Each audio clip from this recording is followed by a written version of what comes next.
This is the day I thought a ring was a proposal, but it was actually his mother's keepsake. If I misunderstood, it could leak scars between us, so I had to check. He handed me a small silver ring, and inside it was engraved 2003-5-12-12. When I got home, I turned on my phone flashlight and took a photo of the date. At 22:17 that night, I carefully asked him about it. The family photo he showed me had a file named 2003 Neil 5512, the exact same date. It turned out May 12, 2003 was his mother's Memorial Day. In a document box, I even saw an envelope marked with the same date. I assumed it was a proposal because of the ring box and the timing. Asking about the date and its meaning first is the simplest way to protect a relationship. That's all for today's story. We'll be back every day with a new one. If you want to catch tomorrow's story too, please like and subscribe.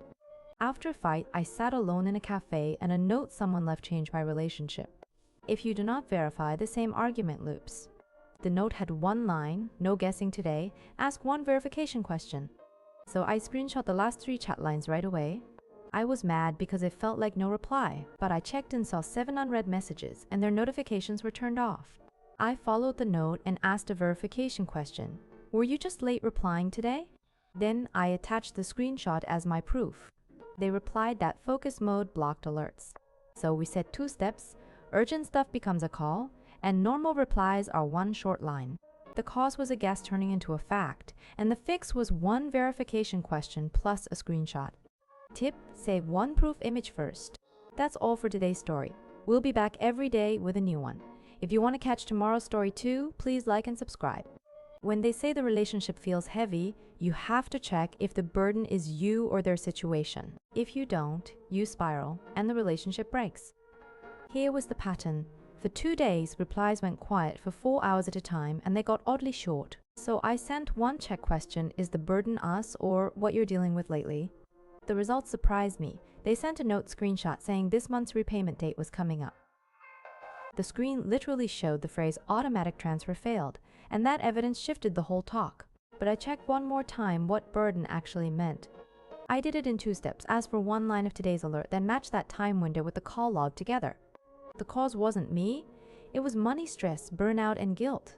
We replaced breakup now with 1 month of slower pace and a once-a-week check-in, and the tip is to use only 2 questions. That's all for today's story. We'll be back every day with a new one. If you want to catch tomorrow's story too, please like and subscribe. When we moved in before marriage, 1 unfixable habit was tied to family history. If you ignore it, daily misunderstandings cost you a lot. In week 1, the dishes stayed in the sink 3 nights in a row. I snapped a photo at 2:10 and logged the date in our shared note.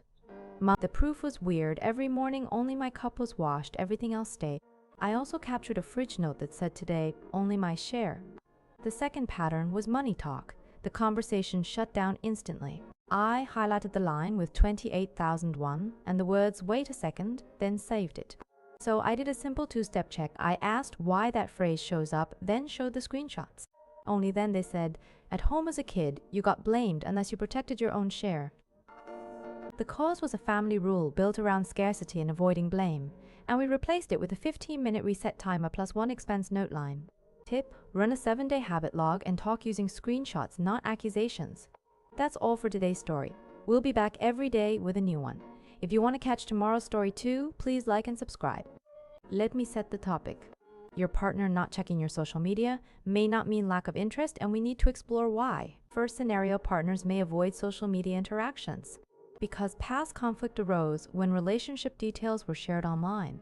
The check is an honest talk. Ask about which past posts made them uncomfortable, or if they associate social media with negative experience. Second scenario, they may avoid online interactions to prevent emotional comparisons. Research shows that social comparison online can harm relationship satisfaction. The check is setting shared boundaries like agree not to post photos without consent before feedback. In summary, the cause is past trauma and avoidance of digital comparison, and the solution is honest talk and agreeing on instance engagement rules. That's all for today's story. We'll be back every day with a new one. If you want to catch tomorrow's story too, please like and subscribe. At the cafe, my partner's friend said you don't really know him. If you don't verify, you can waste weeks on a lie. At home, I checked the receipt first. The payer name wasn't the name I knew, so I saved a photo of that line. He brushed it off as a work card, so I did a second check. The transfer log showed a 320,001 deposit entry. So I filtered photos by date only. On February 11th, there was a couple photo with the same jacket and I captured the timestamp. Finally, I asked the friend for something concrete. The exported group chat file still had the meeting location line, so I saved it. The calls was a double life hidden behind different names and accounts. I organized screenshots, blocked contact and closed it, and the tip is to check payer name plus login alerts together. That's all for today's story. We'll be back every day with a new one. If you want to catch tomorrow's story too, please like and subscribe. Our wedding planning fights were not about love, but role division. In 3 weeks, we argued 12 times over the same thing. It was always the same, only one person handled vendor calls. The call log showed 3 missed calls at 2:12 p.m. The check was simple. We called together, side by side. They asked for one single point of contact, and that quietly triggered our conflict. The next fight was money. A 320,001 deposit was paid at 9:10 p.m. When we screenshot the budget tab, the approver column was blank. So we made a roll sheet. Every task got an owner and a deadline. After turning on a weekly reminder for Sunday 7:00 p.m., our fights dropped from 4 a week to 1. That's all for today's story. We'll be back every day with a new one. If you want to catch tomorrow's story too, please like and subscribe. When your partner suddenly wants to postpone a wedding shoot, taking weight as the only reason can hurt you both. At D10, I screenshotted the 1940 message first. They said it was about weight, so I opened the studio contract first. The policy said after D7, a 20% change fee applies. But it was still D10, so no fee yet, and they still looked tense. So I did a realistic step, a quick test shot at home. When I zoomed in, I saw a faint scar near the collarbone area. They quickly swiped the screen down and said, "It is not weight, it is a scar." To verify, we checked a pharmacy receipt from 24 days ago, and it listed scar gel. They feared the dress neckline would reveal it on camera. The cause was not weight, it was insecurity about a scar, and we solved it by changing the neckline and adding partial retouching. Tip: when someone asks to postpone, check one policy line together first. That's all for today's story. We'll be back every day with a new one. If you want to catch tomorrow's story too, please like and subscribe. 3 charges of 39,001 appeared on my card. So I suspected my partner first. The payment time was 11:17 at night. So I asked what they were doing then. My partner said they were home then. So I checked the recurring payment list and took a screenshot. It showed a line saying auto conversion after free trial. And the start date was 1 month ago. In the end, the cause was a free trial I signed up for before, so I canceled it and turned on payment alerts. That's all for today's story. We'll be back every day with a new one. If you want to catch tomorrow's story too, please like and subscribe. In a cafe, they said let's break up, then reversed it 10 minutes later. If you do not verify one thing, it turns into pure emotional chaos. The first line hit at 14:08, and my mind went blank. Then at 14:18, they messaged, "Can we talk again?" So I asked, "What changed in 10 minutes?" With consent, we checked notification history and saw a 14:07 alert saying payment failed, 305,001 due. It got more real. The text said auto termination at 80 million today. Then at 14:16, a second text arrived, deferral approved. That was the trigger. They panicked because one block today could wreck their week. We captured the 14:17 approval entry in transaction history, then talked calmly. The cause was money stress leaking out as breakup words, and the fix was sharing key alerts plus a month-end checklist. Tip: when a sudden breakup happens, capture one line on screen before debating feelings. That's all for today's story. We'll be back every day with a new one. If you want to catch tomorrow's story too, please like and subscribe. If a family gathering feels like a job interview, you can end up taking the blame alone. Checking traces prevents misunderstandings. At 1940, the same 3 questions kept looping. I quietly typed the exact phrases into my notes app. Back home, their notification history showed a line saying, "Reply check complete." I took a screenshot and circled only the timestamp. A few days later, money came up again at the next meetup. At the counter, I saw prepaid 120,001, so I photographed the receipt.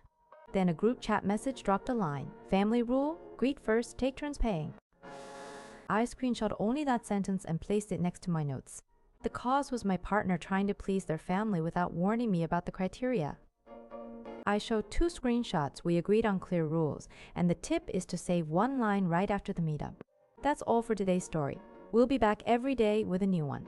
If you want to catch tomorrow's story too, please like and subscribe. We set the parents' meeting date but discovered her father's name. didn't match the paperwork, and I'll explain why checking this matters. First, the family registry we got showed Dad's name, missing 2 characters, so we decided to check the original document. We requested the full history page of the family registry from the community office and saw that the name had been used in a shortened form before.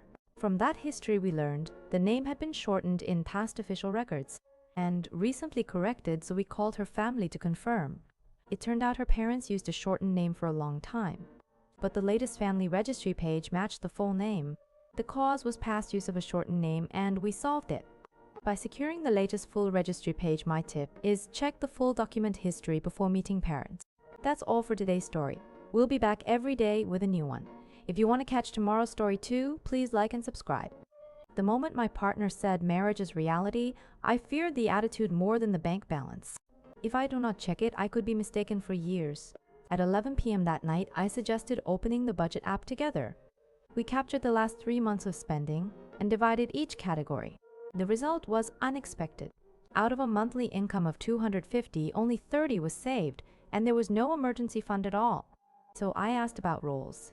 If parents' medical bills were $50 a month, I suggested writing down who would cover how much in the memo. He calculated only costs and blurred responsibility. The cause was not money but different standards, so we set a rule to talk about finances once a month. That's all for today's story. We'll be back every day with a new one. If you want to catch tomorrow's story too, please like and subscribe. When your partner says they hid something in a cafe, you should verify fast to avoid a costly misunderstanding. One wrong assumption can end the conversation for the day. That evening at 7:18 p.m., my partner looked down and said one line. I hid something from you. I said, let us do one step first. Show me one screen we can verify right now. They opened notifications and it said booking confirmed 7:30 p.m. But one clue is not enough, so I did a second check. The transfer history showed a $320,001 payment at 10:10 p.m. yesterday, and I saved one screenshot. This is where a fight could start, but they opened notes and it said ring size 12 and couplet case. Then they pulled a receipt envelope and pointed to the line return within 7 days. The cause was a proposal plan, and they stayed quiet because they feared ruining the surprise. We agreed to share any big spending up front, and one tip is simple: ask to review one proof screen together first. That's all for today's story. We'll be back every day with a new one. If you want to catch tomorrow's story too, please like and subscribe. My partner went to my friend's wedding alone, and one photo turned into a misunderstanding. If you ignore it, you end up fighting and losing trust for no reason.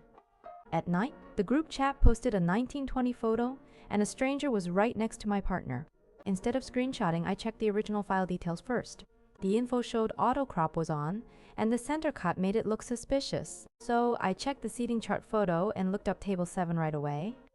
Then a second photo at 2045 showed my partner receiving a bouquet from that same person. This time, I searched the chat log for the event message. At 2041, the chat literally said bouquet relay starts now, and the host wrote come closer. Once the evidence lined up, my tone instantly calmed down. The cause was autocrop and a bad snapshot angle, and the fix was checking file info, seating, and chat logs in order. Tip: when a suspicious photo arrives, ask for the original and one line of context first. That's all for today's story. We'll be back every day with a new one. If you want to catch tomorrow's story too, please like and subscribe.